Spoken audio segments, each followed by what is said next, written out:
The if-elif-else ladder. The if-elif-else ladder is another type of if statement. It helps us to test multiple conditions and follow a top-down approach. In this, as soon as the condition of the if evaluates to be true, the indented block associated with that if is executed, and the rest of the ladder is avoided. If none of the conditions evaluates to true, then the final else statement gets executed. The syntax of if-elif-else ladder is shown below. Program 7. To check whether a given number is 2-digit number, 3-digit number or 4-digit number. On running the above program, we get the following output. Program 8. To print the message based on the marks entered. Display the messages 1.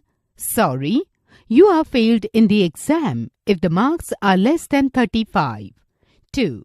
If the marks are less than or equal to 60, display the message passed with C grade.